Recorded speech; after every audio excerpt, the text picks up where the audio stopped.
आज आदिवासी समाजाकडनं जिल्हाधिकारी कार्यालयावरती एक भव्य मोर्चाचा आयोजन करण्यात आलं आहे आणि त्यामध्ये लोकांच्या काय मागण्या आहे प्रशासनाकडनं आणि काय अटी आहे, चला तर ते जाणून घेऊया। मी प्राध्यापक डॉक्टर प्रकाश वट्टी ब्रह्मपुरीवरून आहे। आज जे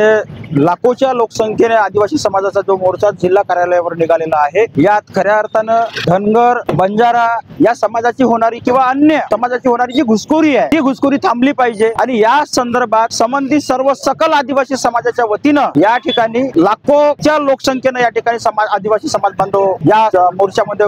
सामील झालेले आहे। खरं तर हे आदिवासी समाजाला नेहमी शासन दुजाभाव केलं जातं आणि शासनाच्या वतीनं आदिवासी समाजावर होणारा जो अन्याय अत्याचार आहे तो सातत्याने सुरू आहे आणि म्हणून आदिवासी समाजामध्ये तीव्र असंतोष आहे शासनाविषयीचा आणि हा असंतोष त्याचा निषेध करण्यासाठी आमचे आदिवासी लाखोच्या संख्येने या ठिकाणी उतरलेले आहेत। हा बंजारा समाज हा आदिवासी खऱ्या अर्थानं नाही आहे, त्याची संस्कृती वेगळी आहे, राहणीमान वेगळी आहे आणि ते म्हणत आहेत की आता आम्हाला आदिवासी समाजामध्ये जर सामील करावा अशा पद्धतीने जर होत असेल तर आदिवासी समाज कदापिच हा लाखोच्या समूहाने उतरलेला समाज आहे, हा एकत्र एकवटलेला आहे आणि म्हणून त्याच्या या संपूर्ण शासनाच्या ध्येय धोरणांचा आणि एकंदरीत शासनाच्या दिशेचा निषेध करण्यासाठी या चंद्रपूरमध्ये जिल्हा कार्यालयावर मोर्चा काढण्यात आलेला आहे।